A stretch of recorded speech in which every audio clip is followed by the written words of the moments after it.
Mexico city থেকে খুব বেশি দূরে নয়, ঝোচিমিলকো খালের গভীরে এমন একটি জায়গা আছে যেখানে দিনের বেলাতেও সূর্যের আলো পৌঁছাতে ভয় পায়। চারদিকে ঘন জঙ্গল, কদকার সব গাছপালা, আর তার মাঝ দিয়ে বয়ে চলা এক নিস্তব্ধ খাল। বাতাস এখানে ভারী, আর সেই বাতাসে ভেসে আসে পচে যাওয়া প্লাস্টিক আর পুরনো কাপড়ের এক অদ্ভুত গন্ধ। আপনারা হয়তো ইন্টারনেটে আইল্যান্ড অফ দ্য ডলস বা পুতুলের দ্বীপের ছবি দেখেছেন, গাছে ঝোলানো হাজার হাজার পুতুল। কিন্তু আপনারা যেটা জানেন না বা ছবি দেখে যেটা বোঝা যায় না, তা হলো এই দ্বীপের আসল প্রাণ, বা বলা ভালো এই দ্বীপের প্রেতাত্মা। আজ আমি আপনাদের সেই গল্পই শোনাব যা সচরাচর ট্যুরিস্ট গাইডরা ভয়ে এড়িয়ে যান। এই গল্পটি কোনো সাধারণ পর্যটন কেন্দ্রের নয়, এটি একজন মানুষের ধীরে ধীরে পাগলামির অতরে তলিয়ে যাওয়া এবং এক অভিশপ্ত দ্বীপের জেগে ওঠার গল্প। হ্যালো বন্ধুরা, নীরব সাক্ষী ইউটিউব চ্যানেলে আপনাদের আবারও স্বাগতম, এবং আশা করব আগের বারের মতোই সবাই সাবস্ক্রাইব করে বেল আইকনটি টিপে দিবেন। গল্পটা শুরু হয় ১৯৫০-এর দশকে। ডন জুলিয়ান সান্তানা বারেরা নামের এক ব্যক্তি সংসার ত্যাগ করেই নির্জন দ্বীপে এসে বসবাস শুরু করেন। তিনি চেয়েছিলেন শান্তি, কিন্তু নিয়তি তার জন্য লিখে রেখেছিল বিভীষিকা। দ্বীপের ইতিহাস বলে, একদিন সকালে জুলিয়ান খালের পাড়ে বসেছিলেন।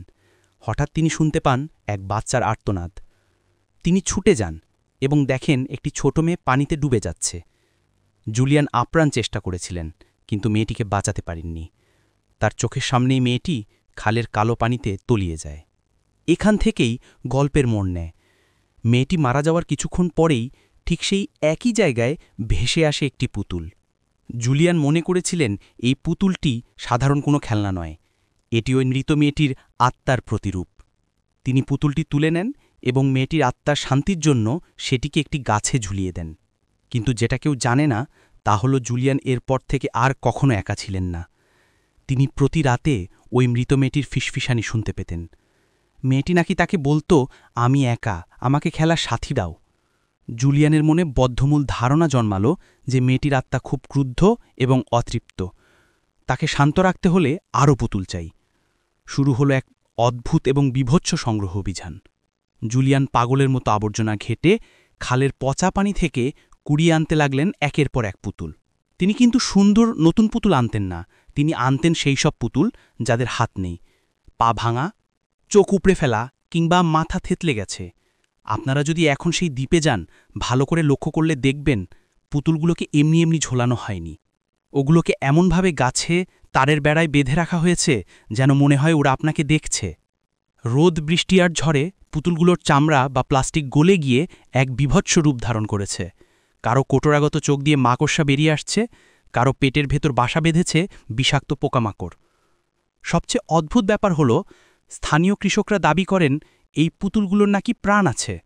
জুলিয়ান নিজে বিশ্বাস করতেন এই পুতুলগুলো হল গার্ডিয়ান বা রক্ষাকর্তা। তিনি দাবি করতেন রাতে যখন দ্বীপ অন্ধকারে ডুবে যায়, তখন এই ভাঙা পুতুলগুলো একে অপরের সাথে কথা বলে। তারা ঘাড় ঘুরিয়ে জঙ্গলের দিকে তাকায়, তাদের হাত পা নিজে থেকেই নড়ে ওঠে। এখন যেটা বলবো সেটা সচরাচর কোথাও লেখা থাকে না।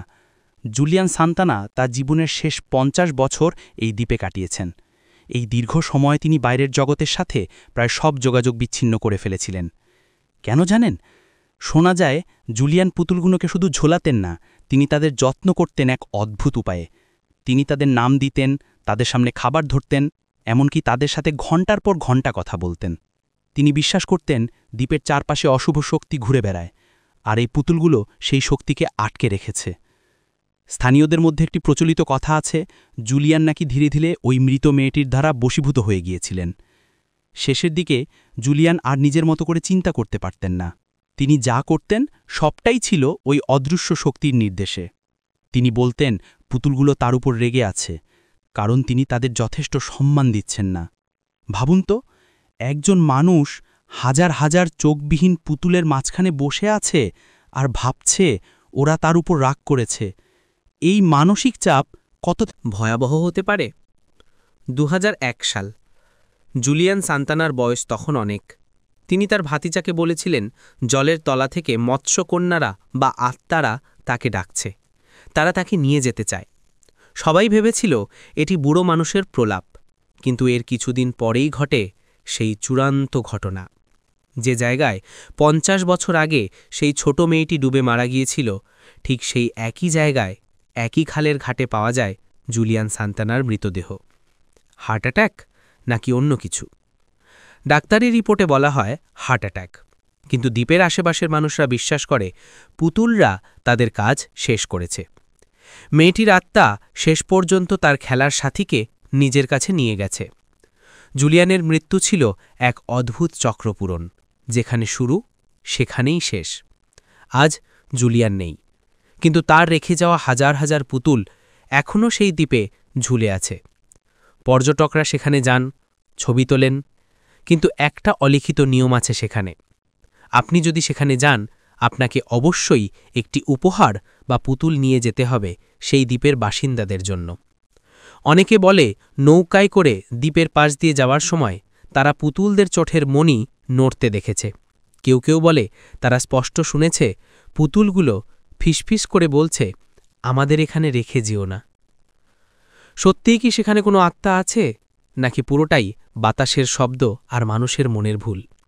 সেটা কেউ নিশ্চিত করে জানে না, কিন্তু একটা কথা নিশ্চিত, মেক্সিকোর সেই নির্জন দ্বীপে হাজার হাজার মৃত চোখের চাহনি আপনাকে এটা মনে করিয়ে দেবে যে কিছু কিছু খেলনা শুধু খেলার জন্য নয়।